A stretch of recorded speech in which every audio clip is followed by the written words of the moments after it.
भागवत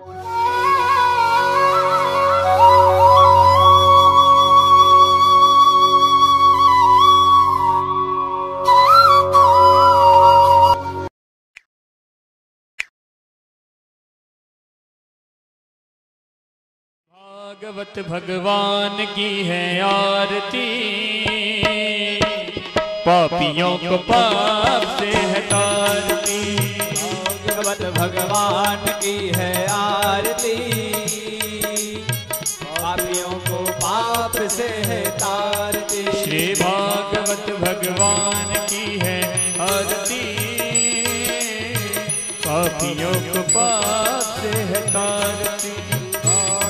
भगवान की है आरती, पापियों को पाप से है तारती। यह अमर ग्रंथ, यह मुक्ति पंथ, यह पंचम वेद निराला है। पंचम वेद निराला है, नव ज्योति जगाने वाला है। नव ज्योति जगाने वाला है। हरि ध्यान यही, हरि नाम यही, जग के मंगल की आरती। पापियों को पाप से है तारती। भागवत भगवान की है आरती, पापियों को पाप से है तारती। यह शांति दीप पावन पुनीत, पापों को मिटाने वाला है। पापों को मिटाने वाला है। हरि दर्श कराने वाला है। हरि दर्श कराने वाला है। यह सुख करनी, यह दुख हरनी, श्री मधुसूदन की आरती। पापियों को पाप से है तारती। श्री भागवत भगवान की है आरती, पापियों को पाप से है तारती। यह मधुर बोल जगबंद खोल, सन्मार्ग बताने वाला है। सन्मार्ग बताने वाला है। सन्मार्ग बताने वाला है। सन्मार्ग बताने वाला है। बिगड़ी को बनाने वाला है। बिगड़ी को बनाने वाला है। श्री राम यही, घनश्याम यही, प्रभु की महिमा की आरती। पापियों को पाप से है तारती। श्री भागवत भगवान की है आरती, पापियों को पाप से है तारती। श्री भागवत भगवान की है आरती, पापियों को पाप से है तारती। श्री भागवत भगवान की हरि आरती, पापियों को पाप से है तारती। वंदे विदेह तनया पद पुंडरीकम्, कैशोर सौरभ समाहृत योगी चित्तम्, हन्तुं त्रतापमनिशं मुनिहंस सेव्यम्,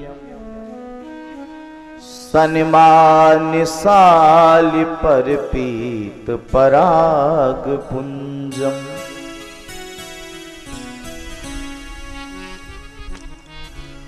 नीलाम्बुजश्यामलकोमलाङ्गम्, सीता समारोपितवामभागम्, पाणौ महासायकचारुचापम्, नमामि रामं रघुवंशनाथम्।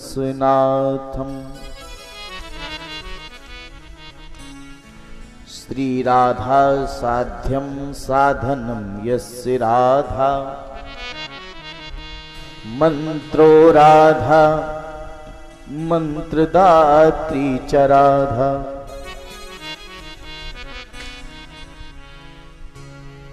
सर्वं राधा जीवनं यस्य राधा, राधा राधा वाचिकिं तस्य शेषम्।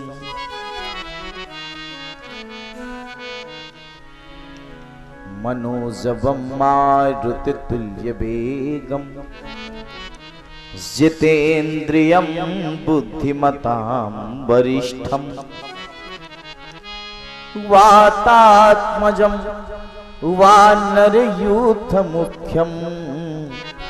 श्रीरामदूतं शरणं प्रपद्ये।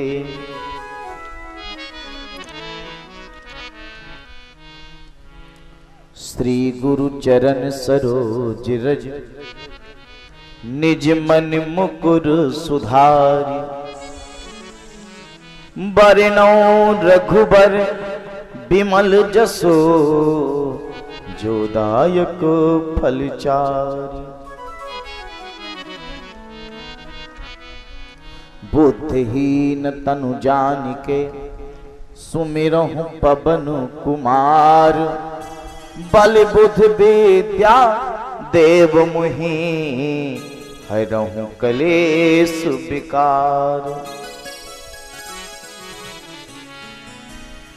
तुलसीदास जी के पद कमल बारंबार मनाय सुखदेव जी के पद कमल बारंबार मनाय। गुण गावं श्री कृष्ण के श्री राधे होय सहाय। लेत सदा सुध दीन की सहज दया के धाम जननी जनक अनिरुद्ध के प्रभु श्री सीताराम। प्रथम मनाऊं गणपति द्वितीय गुरु भगवान। प्रथम मनावं गणपति द्वितीय गुरु भगवान। तृतीय मनावं शारदा करहु त्रिविध कल्याण। जय जय मैया लक्ष्मी जय गज बदन गणेश बार बार सिर नावों जय जय भारत देश जय जय भारत देश। बोलिए श्री सद्गुरुदेव भगवान की सच्चिदानंद भगवान की जय। हनुमान जी महाराज की सुखदेव जी महाराज की व्यास जी महाराज की जय जय श्री सीताराम जय जय श्री राधे श्याम। नमः पार्वती पतये हर हर महादेव। परिपूर्णतम परात्पर परब्रह्म परमेष्ठ परम परमाराध्य भगवान श्री सीताराम जी महाराज के चरणों में कोट कोट प्रणाम। नंद नंदन श्याम सुंदर की वांगमय प्रतिमूर्ति श्रीमद् भागवत महापुराण समुपस्थित मंचस्थ सम्मान्य गणमान्य विद्वज्जन उपस्थित भागवतानुरागी सज्जनों, भगवान की दिव्य कृपा और उन्हीं की पावन करुणा से हम सभी को दिव्य श्रीमद् भागवत कथामृत का पान करने का सुअवसर प्राप्त हो रहा है। आइए भगवान की दिव्य कथा की चारु चर्चा में निमग्न होने से पूर्व मन और वाणी की पवित्रता के लिए प्रेम से भगवान नाम संकीर्तन आज भगवान की दिव्य कृष्ण जन्मोत्सव कथा का आनंद आप लोग लेंगे।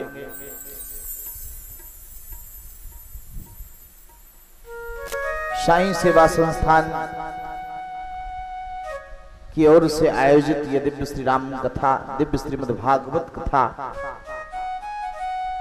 का आप लोग श्रवण कर रहे हैं। इस कार्यक्रम की मुख्य संयोजिका श्रीमती कमलेश शुक्ला जी एवं समस्त साईं सेवा संस्थान के कर्मठ कार्यकर्ता आप लोगों को आज कृष्ण जन्मोत्सव का आनंद देने के लिए सुंदर व्यवस्थाएं कर रहे हैं, कर चुके हैं। आइए भगवान का दिव्य कीर्तन संकीर्तन प्रारंभ करके भगवत कथा का आनंद प्राप्त करेंगे।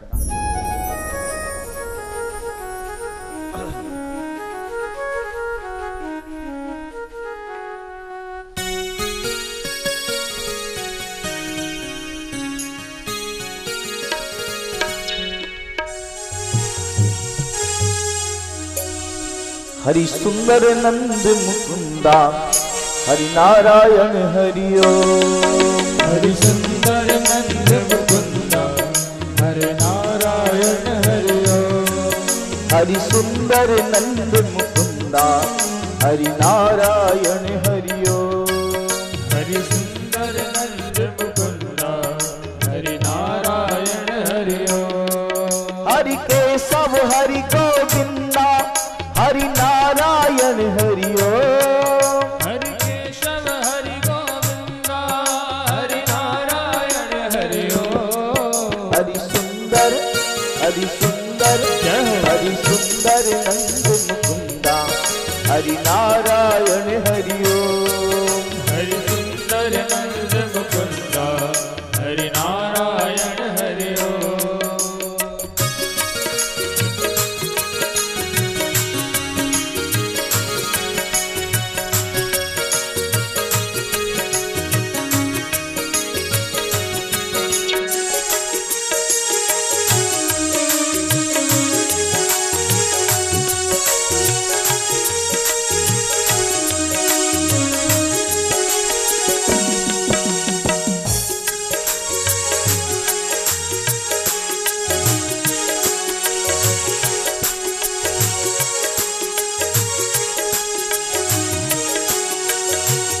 बनमाली मुरलीधारी गोवर्धन गिरवरधारी। बनमाली मुरलीधारी गोवर्धन गिरवरधारी। बनमाली मुरलीधारी गोवर्धन गिरवरधारी। बनमाली मुरलीधारी गोवर्धन गिरवरधारी। नित नित कर माखन की चोरी गोपी मनहारी। ओ नित नित कर माखन की चोरी गोपी मनहारी। हरि सुंदर जय हो। हरि सुंदर जय हो। हरि सुंदर नंद मुकुंदा हरि नारायण हरि ओम। हरि सुंदर नंद मुकुंदा हरि नारायण हरि ओम।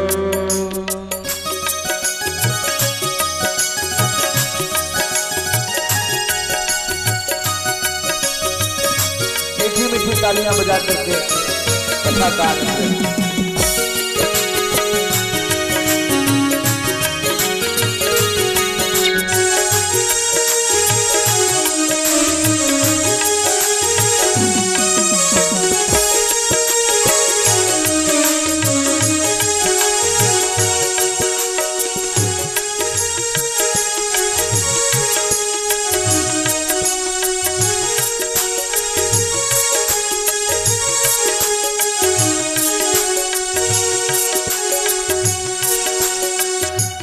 आओ रे गाओ रे गोकुल के प्यारे।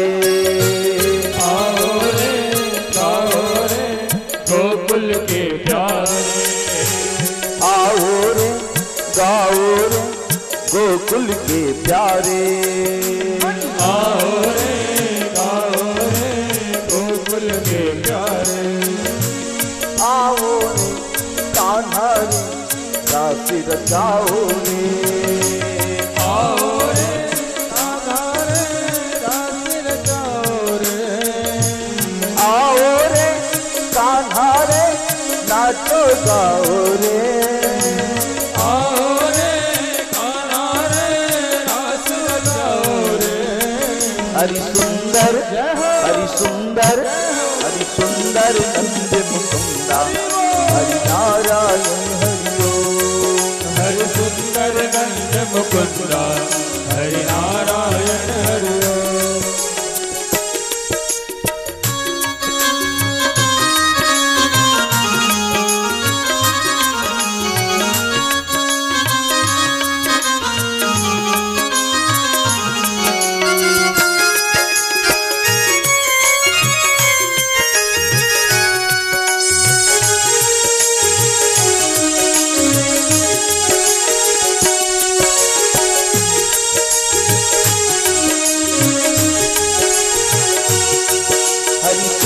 नंद मुकुंदा हरि नारायण हरि ओम। हरि सुंदर नंद मुकुंदा हरि नारायण हरि ओम। हरि केशव हरि गोविंदा हरि नारायण हरि ओम। हरि केशव हरि गोविंदा हरि नारायण हरि ओम। हरि सुंदर नंद मुकुंदा हरि नारायण हरि ओम। हरि सुंदर नंद मुकुंदा हरि नारायण हरि ओम। सुंदर नंद मुकुंदा हरि नारायण हरि ओम। हरि सुंदर नंद मुकुंदा हरि नारायण हरि ओम। हरि सुंदर नंद मुकुंदा हरि नारायण हरि ओम। हरि केशव हरि गोविंदा हरि नारायण हरि ओम। हरि केशव हरि गोविंदा हरि नारायण हरि ओम। हरि सुंदर नंद मुकुंदा हरि नारायण हरि ओम। हरि सुंदर नंद मुकुंदा हरि नारायण हरि ओम। हरि सुंदर नंद मुकुंदा हरि नारायण हरि ओम। हरि सुंदर नंद मुकुंदा हरि नारायण हरि ओम। हरि नारायण हरि ओम।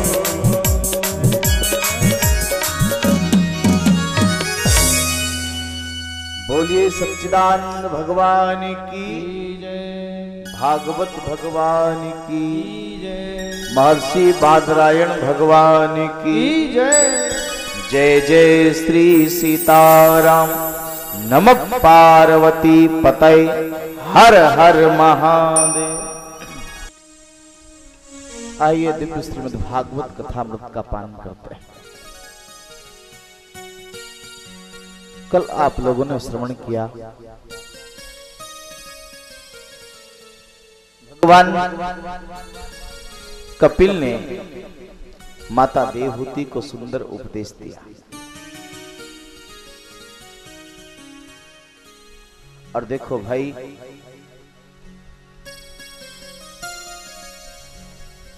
मां देवहूति भगवान कपिल की शरण में गई। भगवान कपिल माता देवहूति के पुत्र हैं और भारत की संस्कृति को देखो, आज मां पुत्र की शरण में मुक्ति के लिए गई।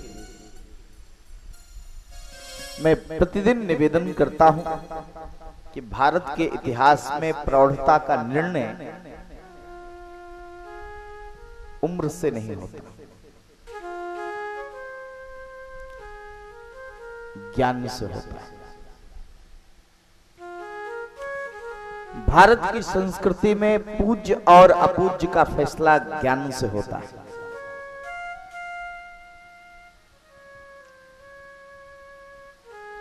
और महाराज भगवान कपिल को बार बार बंधन करने के पश्चात कर्दम ऋषि संन्यास्त हो गए।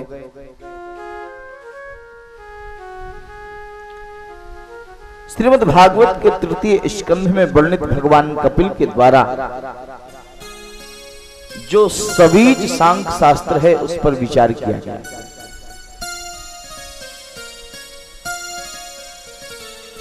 मन और बुद्धि के, मन और मुक्ति के दोनों में कारण है।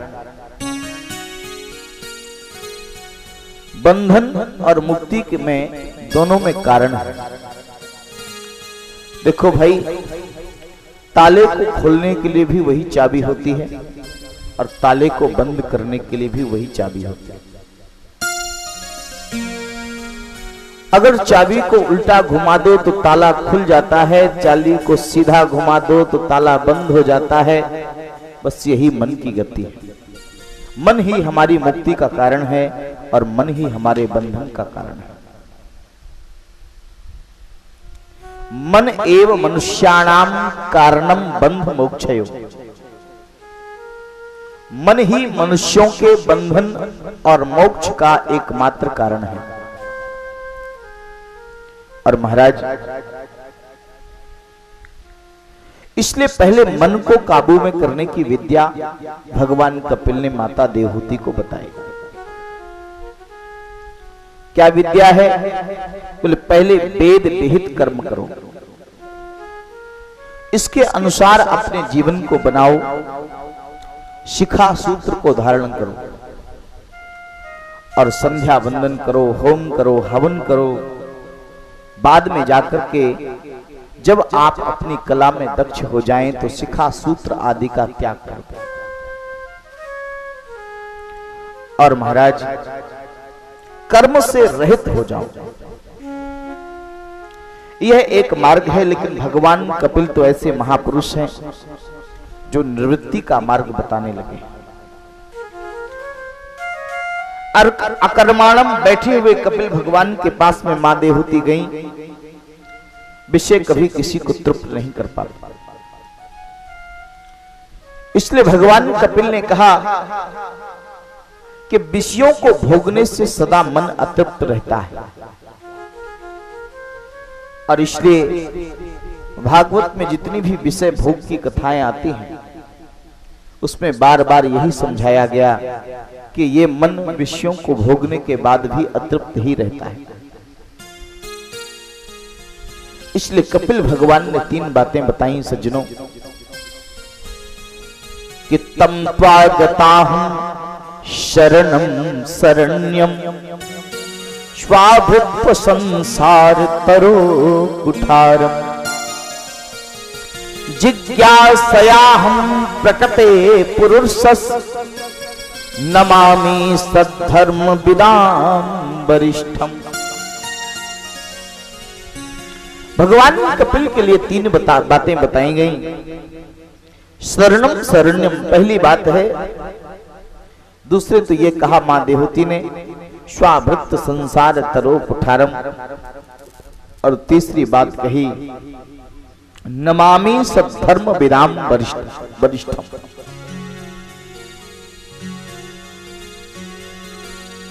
शरणागतों के शरण रूप हैं आप, सबके आश्रय रूप है। और देखो भाई भगवान की शरण में जो जाता है उसे शरण मिलती ही है। और महाराज देखो गीता में इतना कुछ सुनाने के बाद भगवान में अंत में क्या कहा?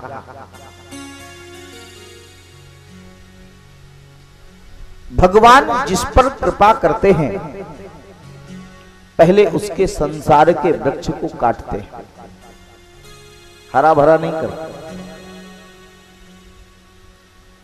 संसार रूपी वृक्ष में को पहले भगवान काटते हैं। ये भगवान की कृपा का पहला लक्षण। बभास ईशित स्मित शोभितान नः, ज्ञानी पुरुष का ज्ञान सदा उसकी प्रसन्नता मुख मुद्रा में झलकता रहता है। और महाराज बड़ा प्रसन्न गंभीर होता है उनका। स्मित शोभायमान मुखारविंद है भगवान कपिल का, यानी मंद मंद मुस्कुरा रहे हैं। और मां को भगवान कपिल ने माध्यम बनाकर के सांख्य का उपदेश दिया है। और विद्वान यह भी कहते हैं कि प्रकृति के तत्वों की संख्या कितनी है। प्रकृति के तत्वों की संख्या कितनी है, लेकिन देखो भाई संख्या शब्द से ही सांख्य शब्द आया है। और महाराज सांख्य गीता में भी है, सांख्य भागवत में भी है, लेकिन गीता का सांख्य निर्बीज है और भागवत का सांख्य सबीज है। और देखो सज्जनों, जैसे प्राणायाम 2 प्रकार का प्राणायाम होता है, एक गीला प्राणायाम होता है और एक सूखा प्राणायाम होता है। गीला प्राणायाम, हाँ, मंत्र उच्चारण के साथ जो प्राणायाम किया जाता है उसे गीला प्राणायाम कहते हैं। और बिना मंत्र के जो प्राणायाम किया जाता है उसे सूखा प्राणायाम कहते हैं। और इसलिए भाई समझने की बात यही है,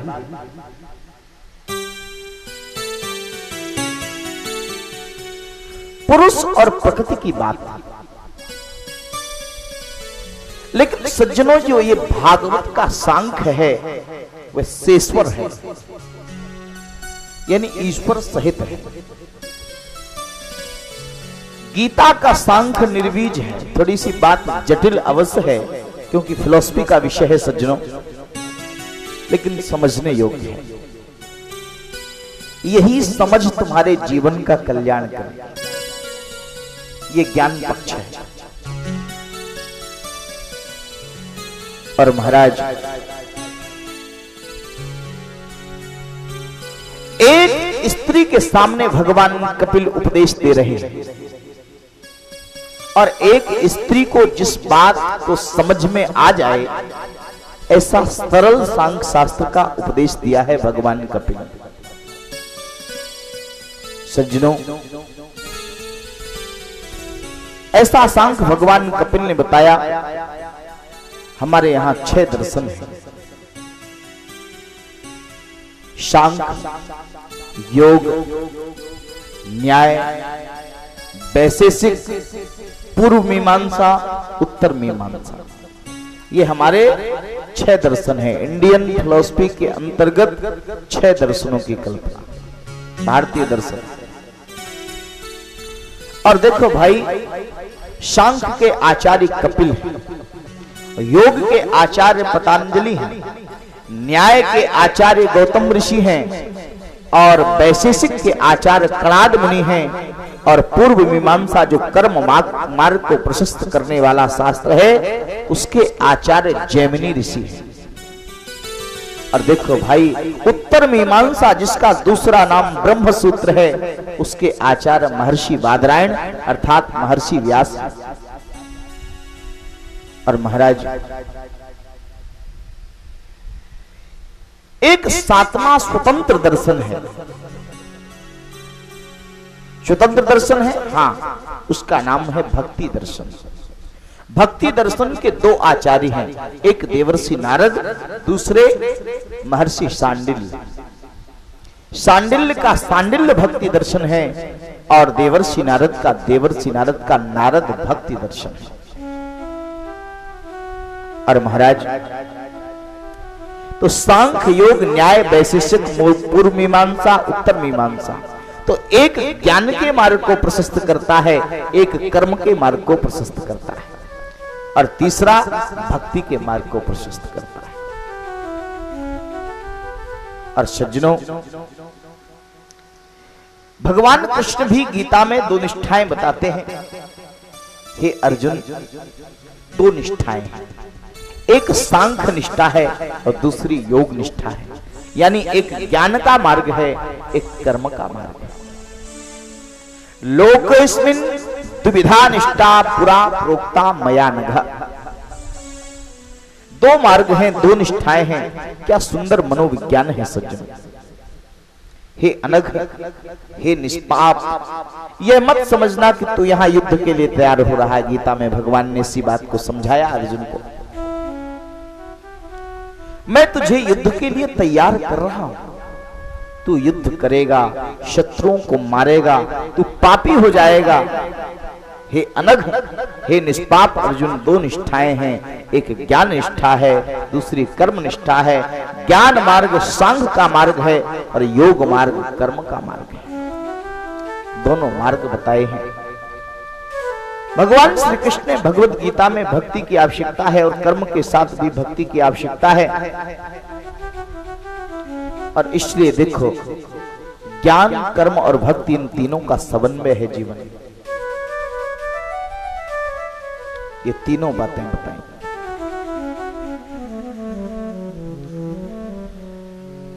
तो देखो,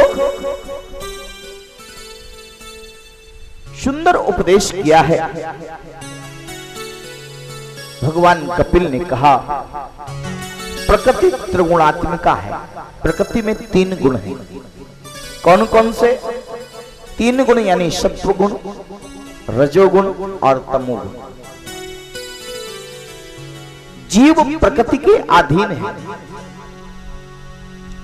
जीव प्रकृति के अधीन है, प्रकृति पुरुष के अधीन है। हे मां, जीव इन गुणों से बंधा हुआ है। गुण माने होता है रस्सी। संस्कृत में रस्सी को गुण कहते हैं। और देखो सज्जनों, शतोगुण की, रजोगुण की, तमोगुण की जो ये रस्सियां हैं, यही जीव को बांधने का कारण बनती है। और देखो भाई, एक रस्सी से बांधो,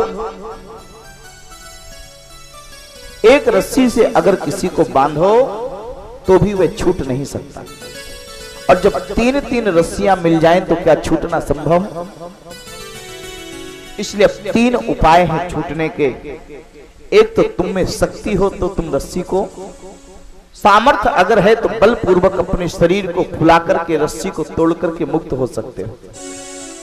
दूसरा, बंधन से मुक्त होने का एक दूसरा उपाय है कि यदि अगर ये ना हो पाए तो तुम सिमट जाओ कि रस्सी ढीली हो जाए और तुम उससे बच जाओ, निकल जाओ।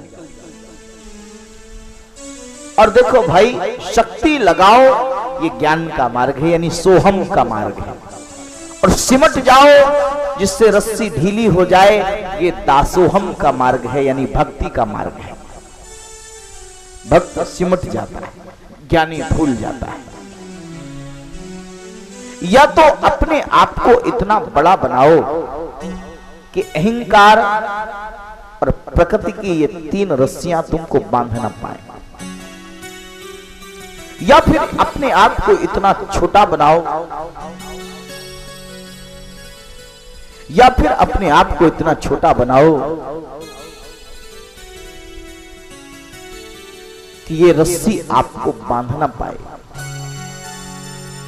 आप इतने छोटे बन जाएं कि ये बड़ी रस्सी आपके सामने ढीली पड़ जाए। और देखो भाई, तो एक और तीसरा उपाय बताया। तीसरा उपाय कौन सा है? तुलसीदास जी ने कहा कि यदि शक्ति से भी न छूट पाओ तो सिमट कर ही छूट पाओ, सिमट कर ही छूट जाओ। और महाराज,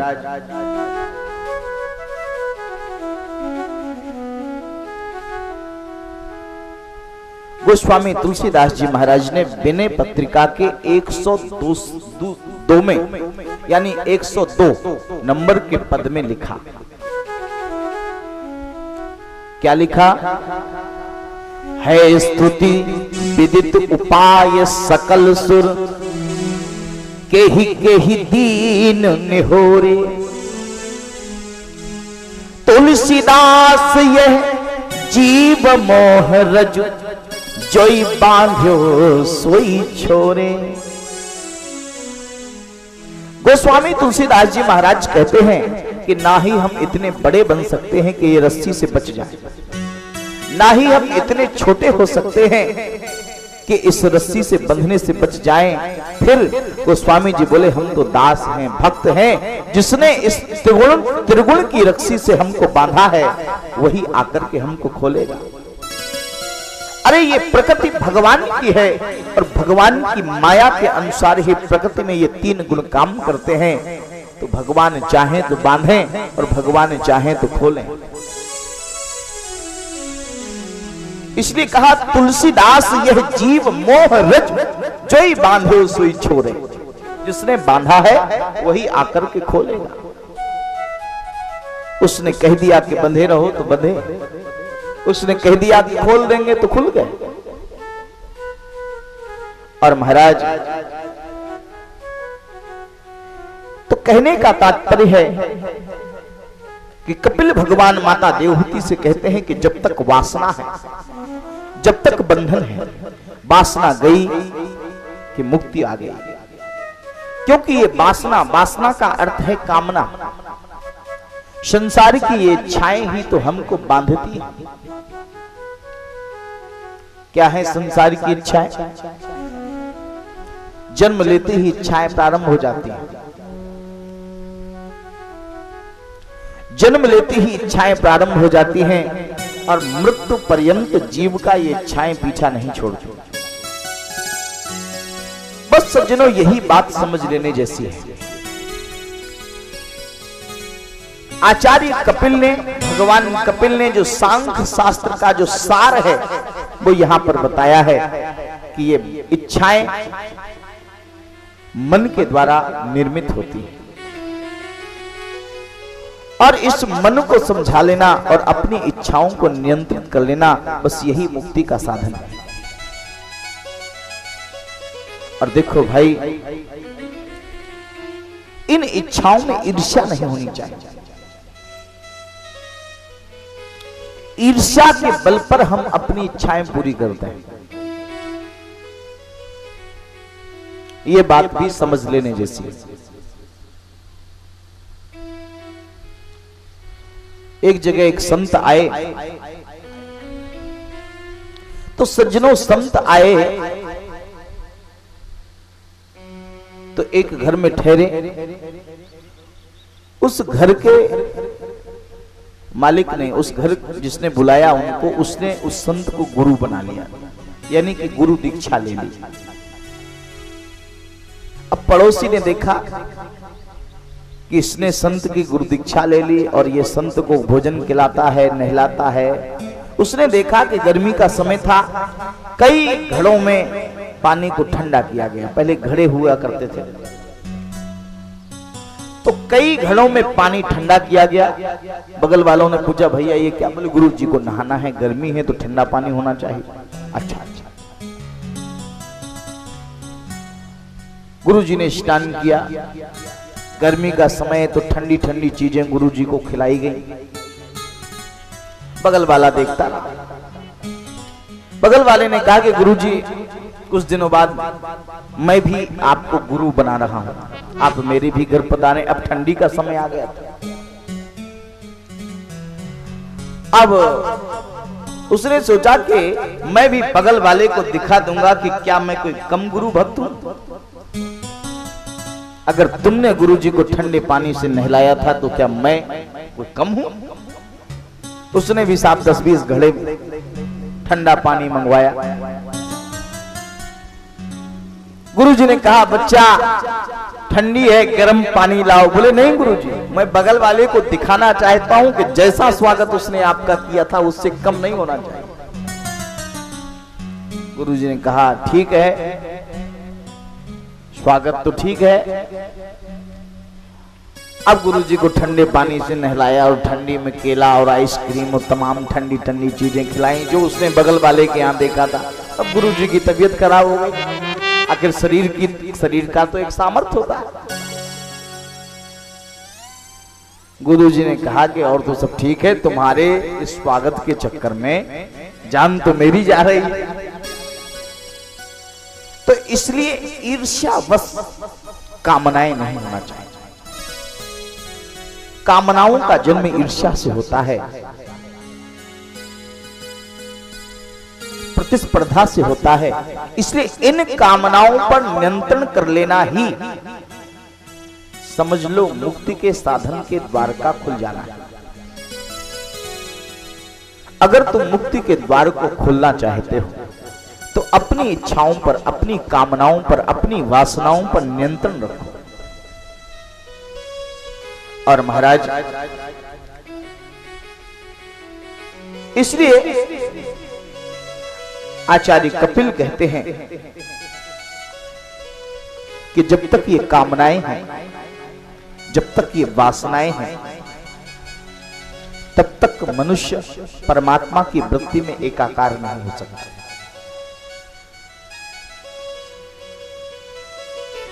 तो बोले क्या करें, इन संसार से भाग जाएं? भगवान ने, कपिल ने कहा कि ना छोड़ना है ना भागना है। फिर क्या करना है? बोले ना छोड़ना है, ना भोगना है, ना भागना है, बस एक काम करना है। क्या? बोले बस जागना है। और अगर तुम जाग गए, जिस क्षण तुम्हारे जीवन में जागरण उपलब्ध हो जाता है, उसी क्षण तुम परमात्मा से एक होने लगते हो। जागरण को उपलब्ध करो। और देखो, तुम किसी भी क्षण जागरण को उपलब्ध हो सकते हो, बस जगाने वाला चाहिए। जिस क्षण तुम जागरण को उपलब्ध हो जाते हो, तुम्हारे भीतर की चेतना जब जागृत हो जाया करती है, तुम्हारे भीतर का अहनाद, तुम्हारे भीतर का आह्लाद जब ऊपर मिलने के लिए उत्कंठित हो जाया करता है, तो निश्चित रूप से तुम्हारे भीतर परमात्मा समाहित होने लगता है।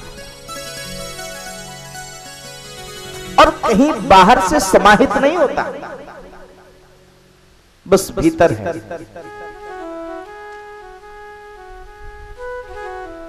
चैतन्यता का जन्म होता है तो परमात्मा तत्व की उपलब्धि नहीं, अनुभूति होती है। वह उपलब्ध तो पहले से ही है, केवल उसकी अनुभूति नहीं हो रही, और उसकी अनुभूति होना प्रारंभ हो जाती है। और भाई,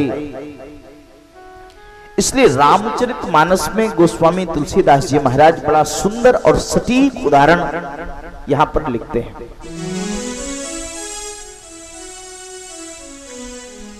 जीव कब जाग गया है?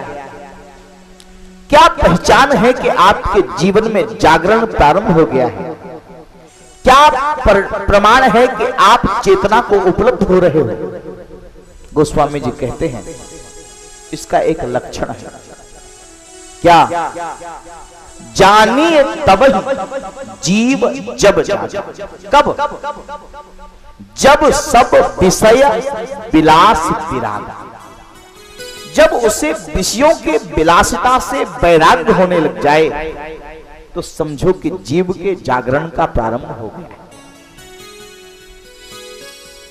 जानिए तब ही जीव जब जागा। जानिए तब ही जीव जग जागा। जब सब विषय विलास विरागा। जब सब विषय विलास विरागा। जानिए तब ही जीव जग जागा। जानिए तब ही जीव जग जागा। और यहां पर गोस्वामी जी एक शब्द लिखते हैं।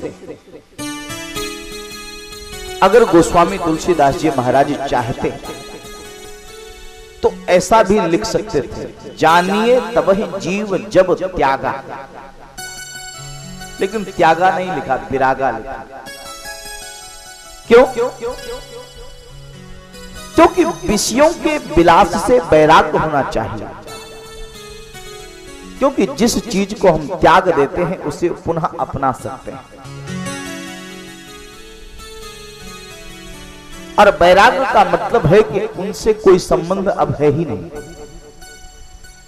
त्याग और वैराग्य में थोड़ी सा फर्क है।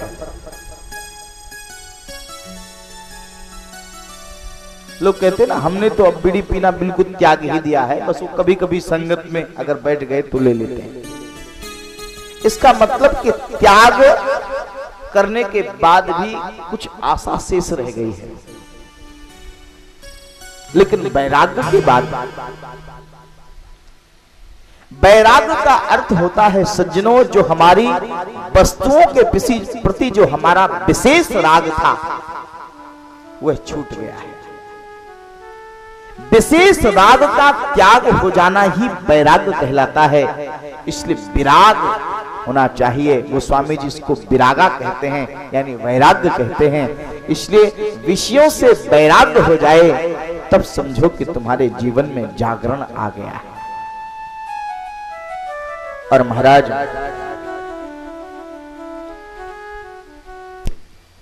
और दूसरा प्रमाण भी यहां पर गोस्वामी जी ने दिया। दूसरा प्रमाण क्या है? बोले दूसरा प्रमाण यह है कि एक तो विषयों से वैराग्य की बात कही, और सज्जनों दूसरी बात क्या कही? बोले दूसरी बात सज्जनों ये कही कि आप विषयों में आसक्त हैं, ये कैसे पता लगेगा? कई लोग कहते हैं कि भैया हम तो घर में सिर्फ रहते हैं, हमारा किसी से मोह नहीं है, हमें कोई मतलब नहीं। ये कैसे पता लगेगा कि आपका मोह नहीं है? इसकी प्रमाणिकता क्या है कि आपका मोह नहीं है? देखो भाई, किसी व्यक्ति ने बिल में हाथ दिया और बिल में हाथ देने के बाद किसी कीड़े ने काट लिया, अब दर्द हो रहा है, तो अब ये कैसे पता लगे कि सर्प ने काटा है कि बिच्छू ने काटा है?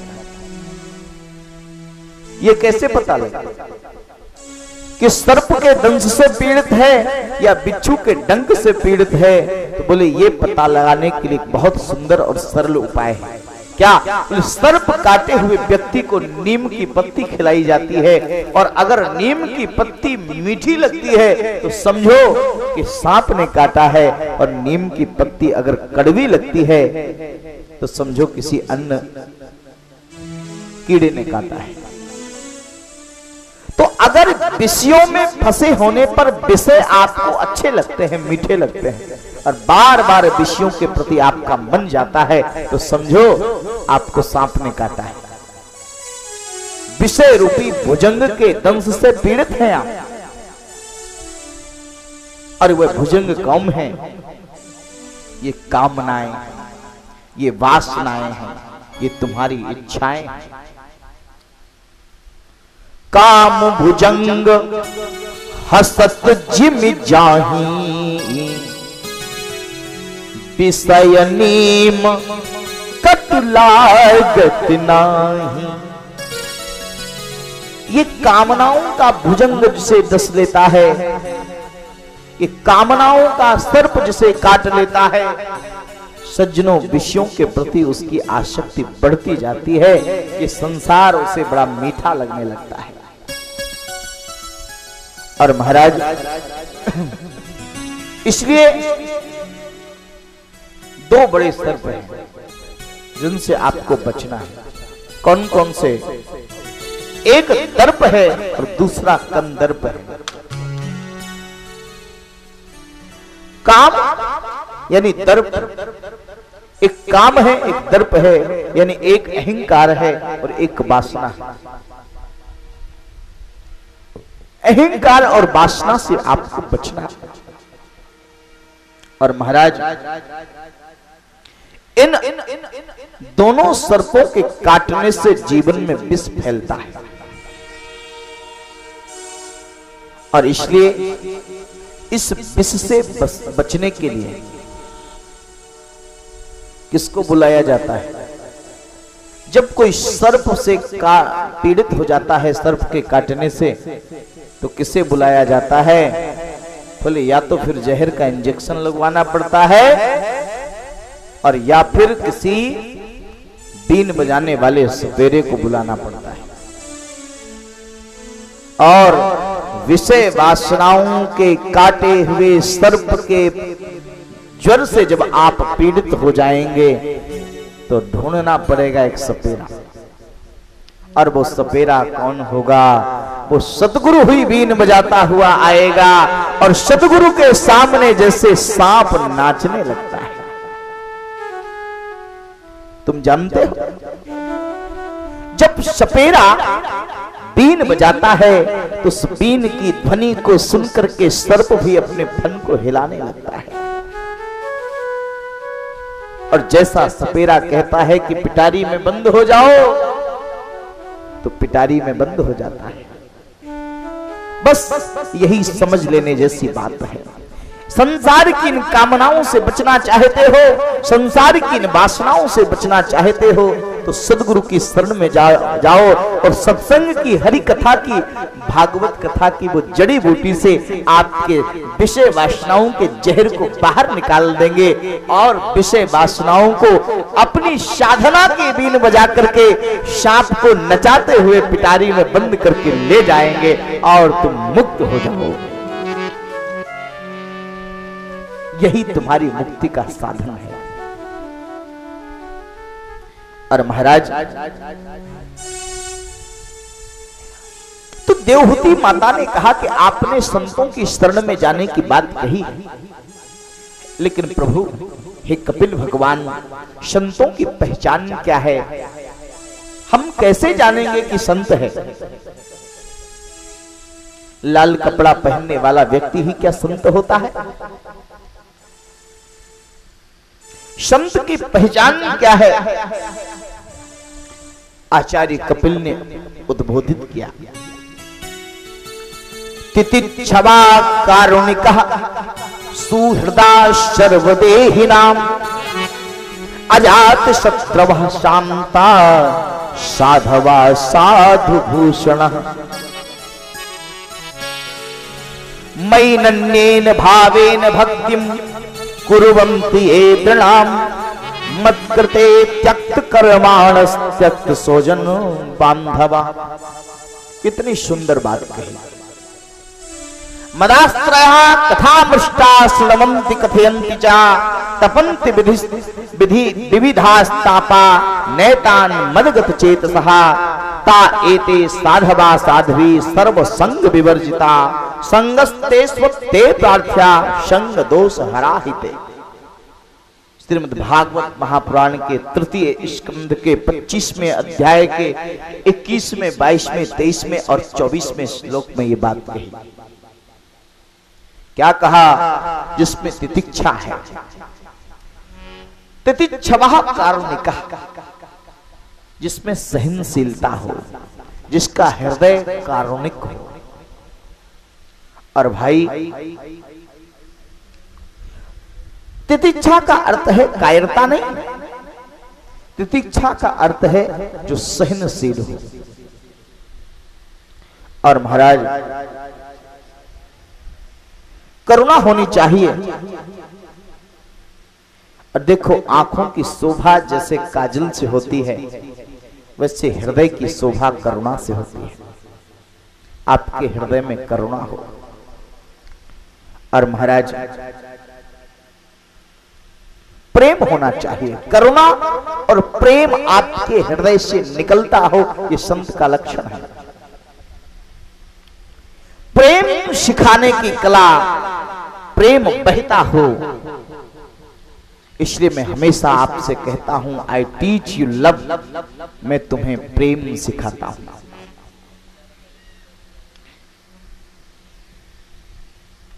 और देखो भाई, ये प्रेम जब बहता है, ये करुणा जब हृदय से निकलती है, तो यही संत का लक्षण होता है। प्रेम जब अनंत हो गया तो रोम रोम संत हो गया, देवालय हो गया बदन, हृदय तो महंत हो गया। जब तुम्हारे भीतर से प्रेम बहेगा तो क्या हो गया? देवालय बदन हो जाएगा और महाराज हृदय तुम्हारा महंत हो जाएगा। इसलिए भगवान कपिल ने कहा, जो अजात शत्रु हो उसका संग करो।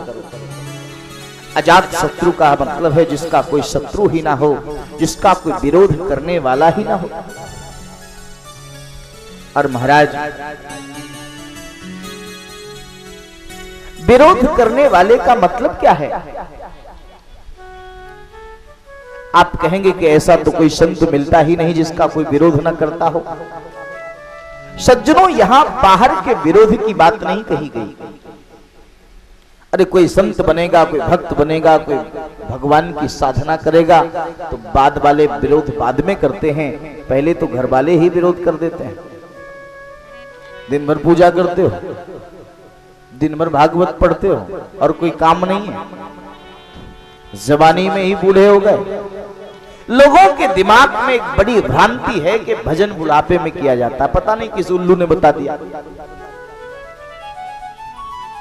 भजन बुढ़ापे में हो ही नहीं सकता जब तक जवानी में न किया गया हो।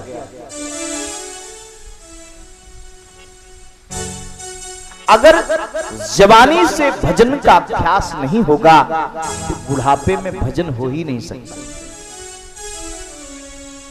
क्योंकि सज्जनों, मन जिस चीज का अभ्यस्त होता है उसी चीज को पकड़ता है। बचपन से मन कामनाओं का अभ्यस्त है, बचपन से मन वासनाओं का अभ्यस्त है, बचपन से मन लक्ष्मी का अभ्यस्त है, व्यापार का अभ्यस्त है, परिवार का अभ्यस्त है, तो बाद में उसे मरते समय भगवान के पास ले जाओगे तो कैसे जाएगा? जिसने जिंदगी भर वकालत की हो वो बुढ़ापे में मास्टर कैसे हो सकता है? विचार करो। जिस काम का आपको अभ्यास होगा वही काम आप कर सकते हैं। जिसने जिंदगी भर टीचरिंग की हो, पढ़ाया हो, और उसके बाद किसी से कह दो कि भैया जरा हमारा केस एक फंस गया है अदालत में, जरा थोड़ी लड़ लो, तो वो कैसे लड़ सकता है? वो तो मास्टर है, ये तो वकील का काम है। तो मन जीवन भर जिस काम का अभ्यस्त रहता है अंत में भी वही मन की प्रवृत्ति रहती है। ये तो कहने की बात है कि भजन बुढ़ापे में हो। नहीं, किसी भी वृद्ध व्यक्ति से पूछ लो, सुनाई देता नहीं, आंख में दिखाई देता नहीं, तब क्या भजन करो? वो तो जबरदस्ती हम मन को लगा रहे हैं। और सज्जनों, एक बात और ध्यान देना, माया बुढ़ापे में ही ज्यादा परेशान करती है। ये मोह वृद्धावस्था में ही परेशान करता है, क्योंकि जवानी में ये मोह परेशान ज्यादा नहीं करता। क्यों? क्योंकि जवानी जानती है कि अभी मेरे पास समय है, मैं सृजन कर सकता हूं, मैं नए को जन्म दे सकता हूं। याद रखना, कामना, वासना ये बुढ़ापे में ज्यादा होता है। आपने ध्यान दिया होगा, युवा अवस्था में जो ब्रह्मचारी रहते हैं बुढ़ापे में वो शादी कर लेते हैं। ऐसे 50 उदाहरण आपको देखने को मिलेंगे समाज में। आज कल ही मेरे पास इलाहाबाद से एक फोन आया। यद्यपि फोन तो शाम को आया था तो कथा चल रही होगी तो फोन उठा नहीं होगा। मैंने पुनः वापस उस नंबर पे कॉल किया तो पता लगा इलाहाबाद से हमारी एक शिष्या बोल रही। मैंने कहा बताओ? बोले हम महाराज जी बड़े परेशान हैं। मैंने कहा क्या परेशानी है? बोले हमारे 25 वर्ष के लड़के ने 45 वर्ष की विधवा स्त्री से शादी कर ली। मैंने कहा फिर? बोले हमने लाख समझाया, यहां तक कि जिस मजिस्ट्रेट के यहां कोर्ट मैरिज हो रही थी उस मजिस्ट्रेट ने भी समझाया, यानी कि जज साहब ने, दरोगा ने समझाया, लेकिन पता नहीं मती पर क्या अकल पड़ गया, मती पर पता नहीं क्या अकाल हो गया कि 45 वर्ष की विधवा के एक 18 साल का बच्चा भी है और उस स्त्री से विवाह कर लिया हमारे 25 वर्ष के लड़के ने। तो मैंने कहा कि क्या उस स्त्री की शादी नहीं हुई थी पहले? बोले उस स्त्री की शादी हुई, पति मर गया, उसने पुनः विवाह नहीं किया कि मैं अब विवाह नहीं करूंगी, और अचानक पता नहीं क्या हुआ 45 वर्ष की अवस्था में विवाह की इच्छा जागृत हो गई। मतलब क्या है? जब आपकी इंद्रियां जवान होती हैं तब आप जबरदस्ती इंद्रियों का दमन कर देते हैं, क्योंकि आप में ताकत है इंद्रियों को दबाने की, अपनी इच्छाओं को दबाने की। और मैं हमेशा ये कहा करता हूं, अगर आप लोगों ने मुझे कभी पहले सुना हो, कि जिस चीज को दबाया जाता है वह चीज और तेजी से ऊपर उभरती है। अगर तुम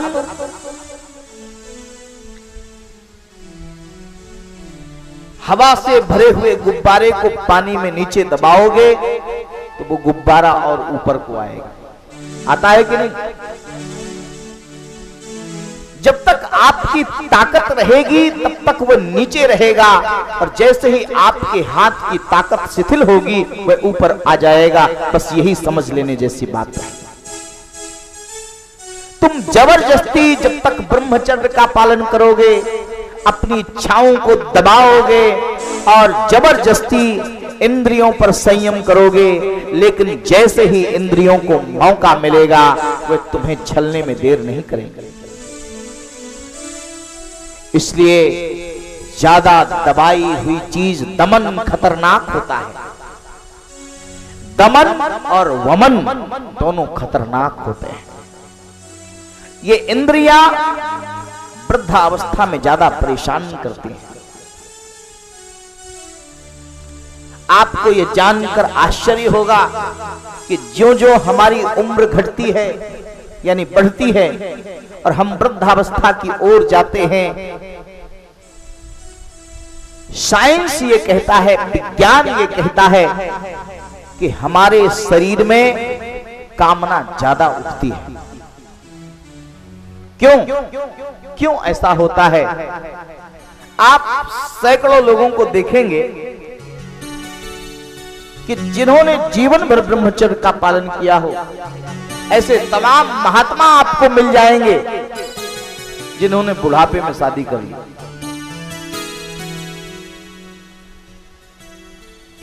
तमाम महात्मा। क्यों? क्योंकि बुढ़ापे में सृजन की शक्ति का समय नहीं होता। युवा अवस्था में ये वासनाएं इसलिए कंट्रोल में रहती हैं क्योंकि एक तो हमारे अंदर ताकत है, हम जबरदस्ती दबा देते हैं। दूसरा, युवा ये सोचता है कि मेरे पास समय है, मैं तो कभी भी अपनी वासनाओं और इच्छाओं की पूर्ति कर लूं, कभी भी अपने से दूसरे को जन्म दे दूंगा। लेकिन बुढ़ापा ये नहीं सोचता, वृद्धावस्था ये सोचती है कि मेरे पास अब वक्त नहीं, मेरी सृजन करने की क्षमता धीरे धीरे खत्म हो रही है। इसलिए ये वासनाएं, ये कामनाएं, ये इच्छाएं उठती हैं। अरे भाई, एक अधिक मास भी तो होता है, तो 13 महीने जीवन में धर्म होना चाहिए, धर्म का आचरण होना चाहिए। इसलिए सज्जनों, अपनी 13 पुत्रियों का विवाह धर्म के साथ किया। और देखो भाई, और एक और बात है सज्जनों, 13 पुत्रियों का विवाह धर्म के साथ हुआ, सती का विवाह शिव जी के साथ हुआ। और सती को कोई, सती का जब विवाह दक्ष ने भगवान शिव के साथ किया, लेकिन शिव के साथ भगवान शंकर के साथ दक्ष की पटरी नहीं खाती, क्योंकि दक्ष सृजन करते हैं, सृष्टि करते हैं, और शिव तो संहार के देवता हैं, वो मिटा देते हैं। तो बनाने वाले की चीज अगर मिटाने वाला मिटा देगा तो बनाने वाले की मिटाने वाले से पटरी कैसे खाएगी? मैं बनाता हूं, ये मिटा देता है। भगवान शिव संहार के देवता हैं और दक्ष ब्रह्मा का पुत्र है, ये सृजन करता है, बनाता है, और भगवान मिटा देते हैं। लेकिन जैसे बनाने वाले की आवश्यकता है वैसे ही मिटाने वाले की भी आवश्यकता है। विचार करिए, फिर चीजें कितनी इकट्ठी हो जाएंगी। अगर लोग मरेंगे नहीं तो यहां से लंदन तक खटिया ही खटियां दिखाई देगी, कहीं जगह ही नहीं मिलेगी। और देखो भाई, अगर घर में बूढ़ी सास मरेगी नहीं, नई नई बहुएं आती जाएंगी, तो विचार करो कितनी सास बहुएं होती जाएंगी। तो घर में एक सास बहू की तो पटरी नहीं खाती, और फिर कितनी सास बहू हो जाएंगी तो पटरी खाएगी। इसलिए मिटना भी आवश्यक है। पुरानी चीज मिट करके फिर वही नई बनती है। इसलिए कहा गया कि आत्मा अमर है। इसलिए दक्ष की शिवजी से पटरी नहीं खाती। ब्रह्मा जी के कहने से दक्ष ने अपनी पुत्री सती का विवाह कर दिया भगवान शिव के साथ। और महाराज विवाह तो कर दिया।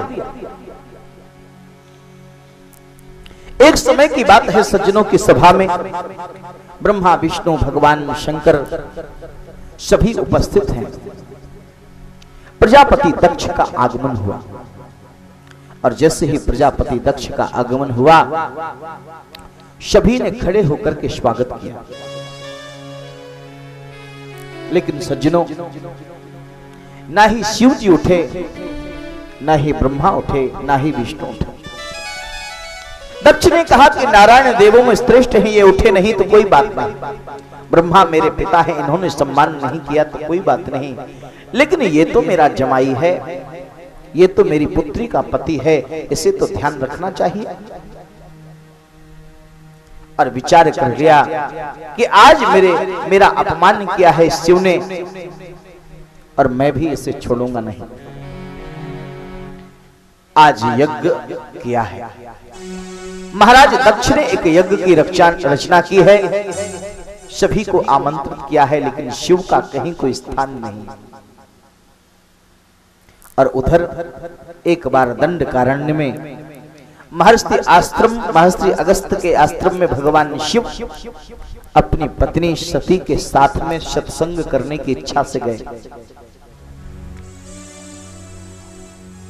एक बार त्रेता जुग माही शंभु गए कुंभज ऋषि पाई। और अकेले नहीं गए, संग सती जग जननी भवानी, संग सती जग जननी भवानी, संग सती जग जननी भवानी, संग सती जग जननी भवानी, पूजे ऋषि अखिलेश्वर जानी, पूजे ऋषि अखिलेश्वर जानी। महर्षि अगस्त्य ने बंधन तो किया ही, लेकिन भगवान शिव ने भी महर्षि अगस्त्य का अभिनंदन किया। और देखो, कथा में जाओ तो अपनी विशेषता लेकर के नहीं जाना चाहिए। अपनी विशेषताओं को कथा से दूर छोड़ के जाओ, तब तो कथा समझ में आएगी। और सती जी आई हैं, देखिए गोस्वामी जी कितना सुंदर संकेत देते हैं। संग सती जग जननी भवानी, विशेषण देखिए, सती जी जग जननी बनकर के गई हैं। और शिव जी का परिचय गोस्वामी जी देखते हैं तो कह सकते त्रिपुरारी हैं, कैलाशपति हैं, लेकिन ऐसा कुछ नहीं कहा। क्या कहा? शंभु गए, दो अक्षर का छोटा सा, शंभु गए कुंभज ऋषि पाई।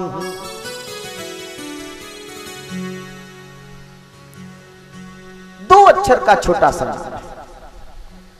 और देखो, कथा में जो विशेषता लेकर के जाता है, कथा उसको समझ में नहीं आती। यही कारण है कि भगवान शिव को तो कथा समझ में आई, लेकिन सती को कथा समझ में नहीं आई।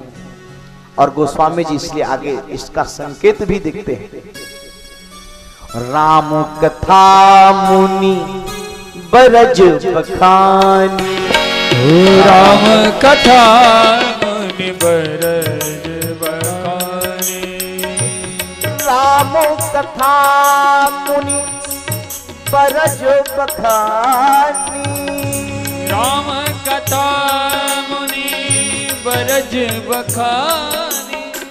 सुनी महेश परम सुख मानी। सुनी महेश परम सुख मानी। सुनी महेश, सती जी ने नहीं सुना, भगवान शिव ने सुना। क्योंकि अभिमान लेकर के जाओगे तो अभिमान के कारण कथा नहीं सुन पाओगे। ये अभिमान, ये विशेषताएं तुम्हारे जीवन की तुम्हें कथा नहीं सुनने देंगी। और यही कारण है कि सती ने कथा नहीं सुनी, भगवान शिव ने कथा सुनी। और देखो लौट करके आए तो जो छोटा था वो बड़ा बन गया और जो बड़ा था वो छोटा बन गया।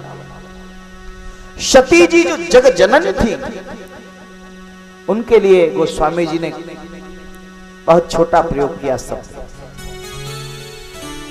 और भगवान शिव क्या कहा?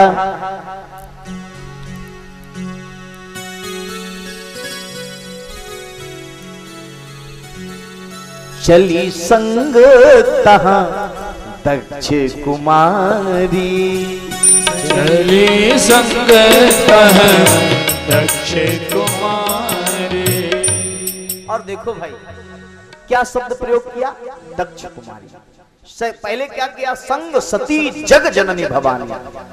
और अब केवल दक्ष कुमारी कहा। और भगवान शिव को पहले क्या कहा था? शंभु, छोटा नाम। और कथा ने भगवान को बड़ा बना दिया।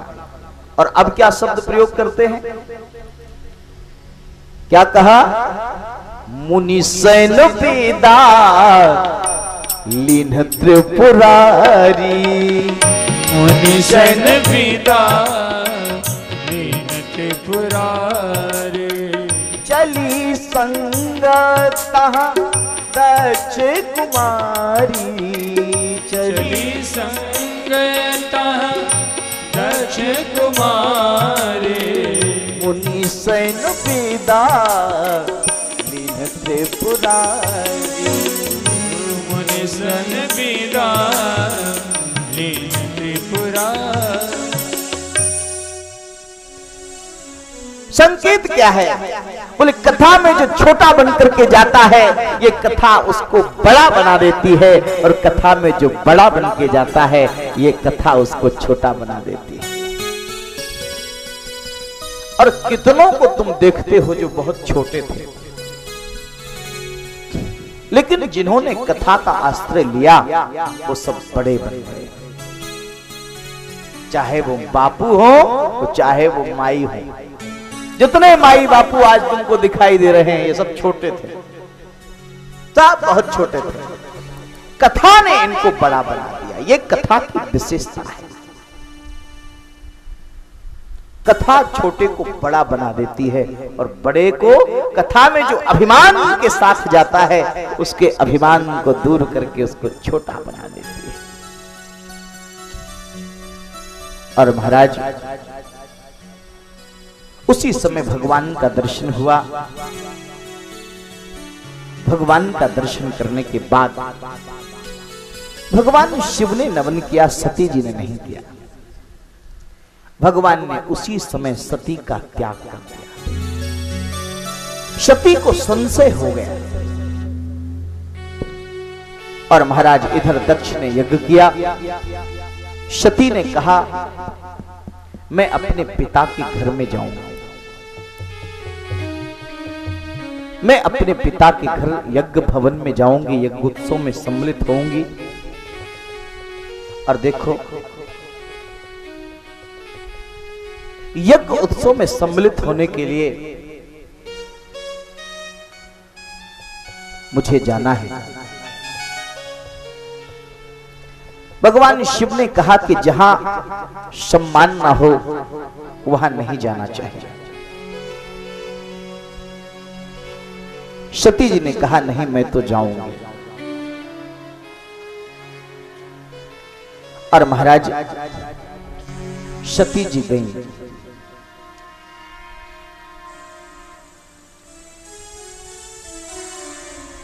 और देखो भाई, आवत ही हर्षे नहीं नैनन नहीं स्नेह, तुलसी तहां न जाइए चाहे कंचन बरसे मेघ। वहां आपको नहीं जाना जहां आपका सम्मान। सती जी गई, पिता ने तो बात की ही नहीं। मां ने, भगनी मिली बहुत मुस्काता, बहनों ने उपहास उड़ाया, लेकिन शादर मिली एक पुण्य माता। माता जी ने बातचीत की, बेटी तू तो अपने पिता का स्वभाव जानती है और मैं क्या करूं, अब तू आई है, कोई बात नहीं, ये सब होता रहता है। और सती जी यज्ञ भवन में गई, वहां देखा कि शिव जी का कोई भाग नहीं, शिव का कोई स्थान नहीं। सती को क्रोध आ गया, और वही देवी सती हो सकती है, भारत की वही आर्य नारी सतीत्व को प्राप्त कर सकती है और सती कहलाने के योग्य होती है कि मेरा अपमान हो जाए तो कोई बात नहीं, मेरे पति का अपमान हो गया, और अगर मेरे पति का अपमान हो गया तो समझो मेरा ही अपमान हो गया। और आज पति के अपमान को देखा कि कोई भाग नहीं, सती ने क्रोधित होकर के कहा, सुनहु सभासद सकल मुनिंदा, कही सुनी जिन शंकर निंदा। जिन्होंने भी भगवान शिव की निंदा कही और सुनी है, सो फल तुरंत, इसका फल आपको तुरंत मिलेगा। किसी ने कहा तुरंत क्यों? बोले भगवान शिव की पूजा का फल भी तो तुरंत मिलता है, इसलिए निंदा का फल भी तुरंत मिलेगा, क्योंकि वो आशुतोष हैं। शीघ्रम तोष्यति इति आशुतोषः, जो शीघ्र ही प्रसन्न हो जाते हैं उसी का नाम आशुतोष है। और महाराज सती क्रोधाविष्ट होकर के बोलने लगी, और महाराज सती को क्रोध आ गया और क्रोध अग्नि में आकर के अपने पिता को कहा कि ये दक्ष, इसने अगर मेरे पति का अपमान किया है, जिस दक्ष के, जिस पिता के शुक्र से संभूत मेरा ये शरीर है, ऐसे पिता के शुक्र से संभूत इस शरीर को मैं एक पल भी नहीं रखूंगी। जिस पिता का दिया हुआ ये शरीर है, उस शरीर को अभी त्याग देती हूं। और महाराज योग अग्नि में जल करके सती ने अपनी देह का उत्सर्ग कर दिया, देह का त्याग कर दिया। भगवान शिव के गणों ने यज्ञ को विध्वंस करने का प्रयास किया, लेकिन यज्ञ के प्रभावशाली ब्राह्मण आचार्य श्री भृगु जी ने मंत्रों के प्रभाव से भगवान शिव के गणों को भगा दिया। और महाराज भगवान शिव को जब ये पता बात लगी कि मेरी पत्नी सती ने देह का त्याग कर दिया है, उन्होंने अपने सिर से एक जटा को उखाड़ा और जमीन पर पटक दिया। उससे भगवान भैरवनाथ वीरभद्र का प्रादुर्भाव हो गया। बोलिए वीरभद्र भगवान की। वीरभद्र को आदेश किया, जाओ दक्ष के यज्ञ को विध्वंस कर दो। वीरभद्र ने आकर के पूखा के दांत उखाड़ दिए, भृगु की दाढ़ी उखाड़ दी, दक्ष का सिरोच्छेदन कर दिया और यज्ञ कुंड में स्वाहा कर दिया। और महाराज चारों तरफ पृथ्वी में हाहाकार हो गया। तब भगवान ब्रह्मा आदि ने, विष्णु आदि ने शिव की उपासना के दक्ष को क्षमा किया। और महाराज दक्ष की शल्य चिकित्सा भगवान शिव ने की। बोले ये मैं करता है, इसको अहंकार बहुत है, इसलिए बकरे का सिर लगा दिया। और महाराज बकरे का सिर लगा दिया। इस प्रकार से सती के चरित्र को सुनाया। और देखो सज्जनों, इसके पश्चात महर्षि आचार्य सुखदेव जी महाराज राजा परीक्षित को मनु के वंश की कथा को आगे सुनाते हैं। मनु महाराज के दो पुत्र हैं, प्रियव्रत और उत्तानपाद। उत्तानपाद की दो रानियां थी, एक सुरुचि है, एक सुनीति है। और सज्जनों ये जीव ही उत्तानपाद है, जिसके पांव ऊपर की ओर होते हैं, माथा नीचे की ओर होता है, वही तो उत्तानपाद कहलाता है। और देखो भाई, सुरुचि उत्तानपाद की दो पत्नियां हैं, एक सुरुचि है, एक सुनीति है। सुनीति का मतलब है जो नीति के अनुसार चलती हो। और देखो भाई, सुरुचि इंद्रिय सुख का प्रतीक है, और सुरुचि का बेटा उत्तम है, और सुनीति का बेटा ध्रुव है। और देखो, ध्रुव का मतलब है जो अटल हो, दृढ़ हो, जिसकी भक्ति दृढ़ होती है वही ध्रुव होता है। जिसके जीवन में संकल्प की दृढ़ता है वही तो ध्रुव है। और महाराज, एक दिन क्या हुआ सज्जनों, एक बार उत्तानपाद सुरुचि के बेटे उत्तम को लेकर के गोद में बैठे। सुनीति का पुत्र ध्रुव पिता की गोद में बैठने की इच्छा से आया। जीव को श्रेय का फल तो चाहिए लेकिन आचरण नहीं करता, और इसलिए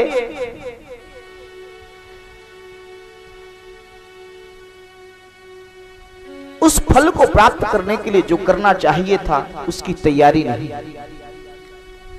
और महाराज, ध्रुव ने देखा कि मेरा भाई उत्तम मेरे पिता उत्तानपाद की गोद में बैठा है। ध्रुव की इच्छा हुई कि मैं भी जाकर के बैठूं। ध्रुव के पिता उत्तानपाद ने तो चाहा कि मैं ध्रुव को अपनी गोद में बैठाऊं, लेकिन उसकी जो सौतेली मां है सुरुचि, उसने ध्रुव का हाथ पकड़ करके झटका दे दिया। बेटा, अगर इस पिता की गोद में बैठना चाहते हो, इस राज सिंहासन पर बैठना चाहते हो, तो तुम्हें मेरी मां, मेरी कोख से जन्म लेना होगा, तुम्हें मेरा पुत्र बनना होगा, तुम सुनीति के पुत्र हो। बस ध्रुव को ये बात लग गई। रोते हुए ध्रुव अपनी मां सुनीति के पास आए। सुनीति के पास आकर के ध्रुव ने कहा कि इस तरह से मुझे मां ने, सुरुचि मां ने फटकार दिया है, पिता की गोद में नहीं बैठने दिया। और देखो सज्जनों, अगर तुम किसी लक्ष्य को पाना चाहते हो तो पहले उसके लिए आचरण करना होगा। तुम बनना तो चाहते हो डीएम, लेकिन हाई स्कूल की परीक्षा तुमसे पास नहीं हुई तो कैसे बन सकते हो? तो किसी भी लक्ष्य और मंजिल को पाने के लिए आचरण का करना अनिवार्य है। मानव सुरुचि ने यह संकेत दिया कि जीव श्रेय की प्राप्ति चाहता है, कल्याण की प्राप्ति चाहता है, लेकिन उसके लिए कर्म भी तो करना होगा।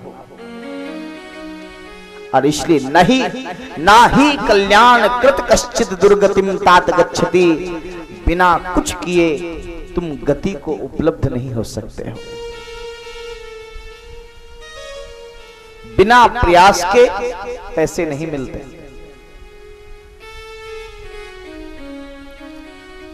प्रयास करना होगा। और इसलिए महाराज,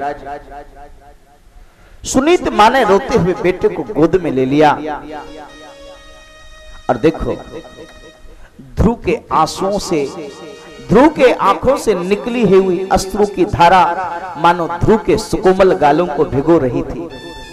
मां ने आंसू पूछा, बेटा क्या बात है? मां, मुझे गोद में नहीं बैठने दिया पिता की, मैं कैसे गोद में बैठूं? और कहा कि तुझे मेरी कोख से जन्म लेना होगा। सुनीति ने कहा, बेटा सच बात है, तूने सुनीति की कोख से जन्म लिया है, इसलिए तुझे ये आंसू मिले हैं। अगर तू सूरज के कोख से जन्म लेता तो तुझे सिंहासन मिलता। और महाराज, मैं जीवन में कुछ बन के दिखाऊंगा, निश्चित रूप से भगवान को प्रसन्न करूंगा।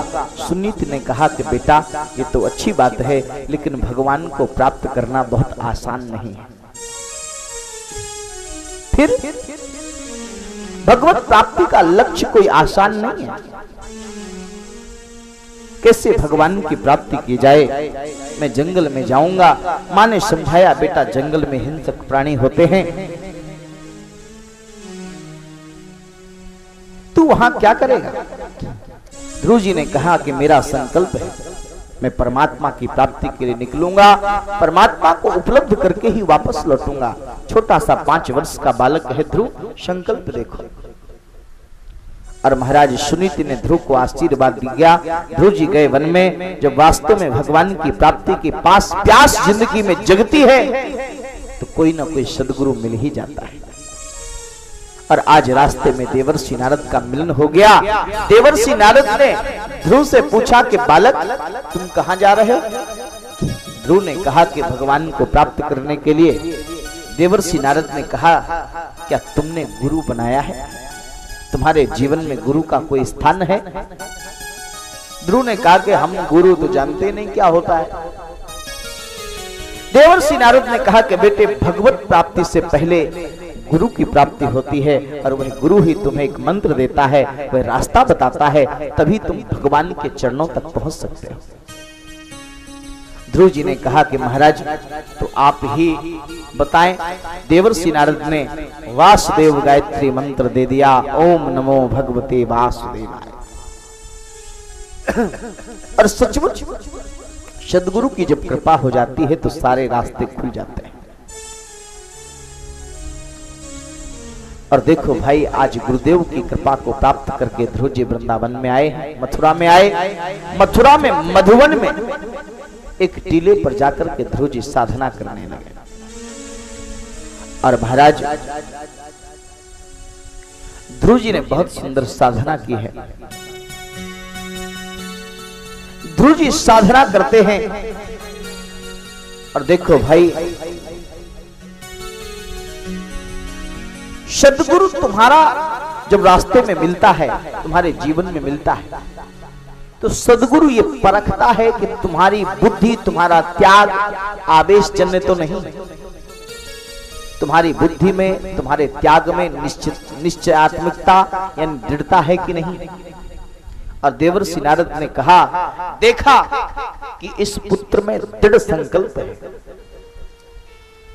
और ध्रुव की दृढ़ता को देख करके ही देवर्षि नारद ने कृपा की। शिष्य की संकल्प और दृढ़ता को देख करके ही सदगुरु कृपा करता है।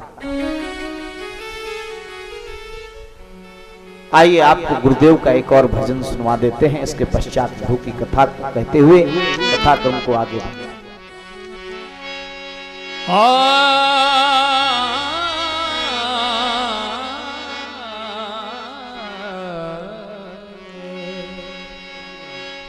कि गुरु रहबर सुहाना तेरा नाम है, गुरु रहबर सुहाना तेरा नाम है, गुरु रहबर सुहाना तेरा नाम है,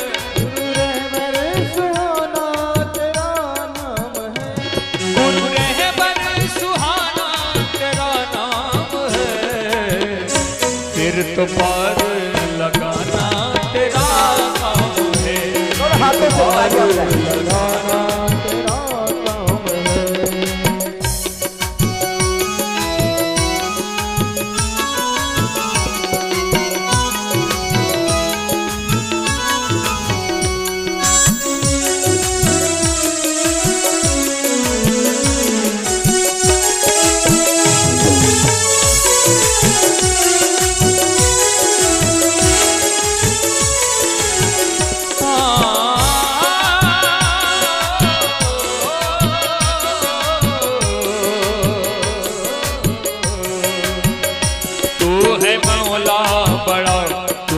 परवरदिगार, तू है मौला बड़ा, तू है परवरदिगार, तू ही रूहे रवा, तू ही पालक है, रूहे रवा, तू है मालिक मेरा, तू है मौला बड़ा, तू है परवरदिगार, तू ही रूहे रवा, तू ही पालक है।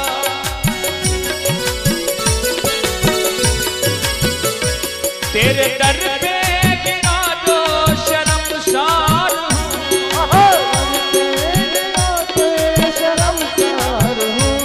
तेरे दर पे गिरा दो शर्मसार हो।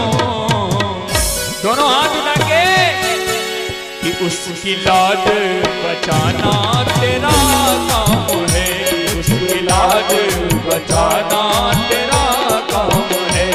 गुरु रहबर सुहाना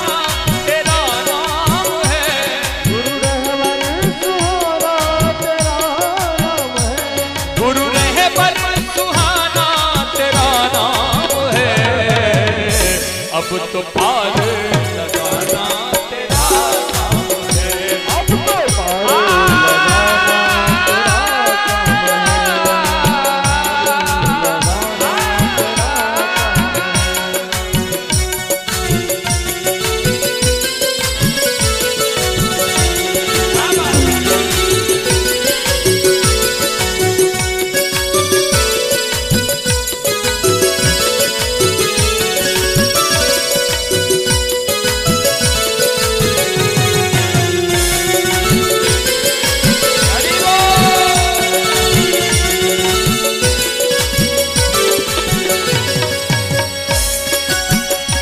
जब से तेरी नजर का नजारा हुआ, तो तेरी नजर का नजारा हुआ, तेरा दामन ये हमारा सहारा हुआ, तेरा दामन हमारा सहारा हुआ। कि जब से तेरी नजर का नजारा हुआ, जब से तेरी नजर का नजारा हुआ, तेरा दामन हमारा सहारा, तेरा दामन हमारा सहारा हुआ। छोड़ दी कश्ती हमने तेरे नाम पर,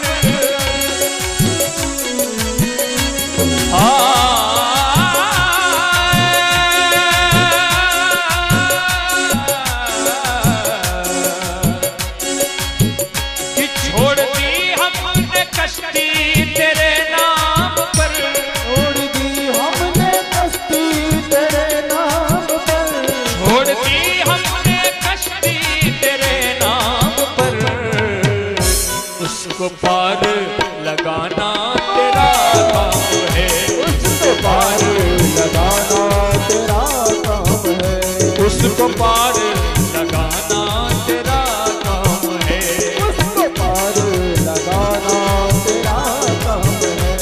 गुरु रहबर सुहाना तेरा नाम है, गुरु रहबर सुहाना तेरा नाम है, तेरा नाम है जी, तेरा नाम है जी, तेरा नाम है, उसको पार लगाना तेरा काम है।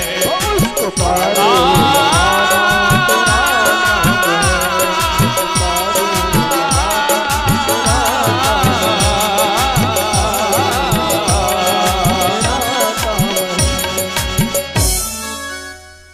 तो सदगुरु की भूमिका देवर्षि नारद ने कृपा कर दी। बोलिए सदगुरुदेव भगवान की जय। और महाराज ध्रुव जी मधुवन में आकर के यमुना में स्नान करते हैं, भजन करने लगे। प्रारंभ के महीने में कंद मूल खाल फल खाकर के तपस्या की, द्वितीय महीने में तृण पत्र आदि का भोजन किया, और तीसरे महीने में सज्जनों केवल जलपान करके तपस्या किया, चौथे महीने में केवल वायु का भक्षण किया, पंचमे मास्यनुक प्राप्ते जित श्वासो अनुपात मजहा, पांचवें महीने में जैसे ही तपस्या ने प्रवेश किया, सांस को भी जीत लिया, यानी श्वास को भी ध्रुव जी ने रोक लिया। और महाराज एक पग से खड़े रहकर के साधना करने लगे। एक पग के अंगूठे के नीचे दबी हुई धरनी मानो ये पृथ्वी व्याकुल होने लगी। और महाराज ध्रुव ने अपने श्वासों को रूंध रखा है, बांध रखा है, और देखो सारे ध्रुव ने जैसे ही श्वास रोक ली तो सारे विश्व में सांस रुक गई, देवताओं का भी दम घुटने लगा महाराज। और महाराज तब क्या हुआ,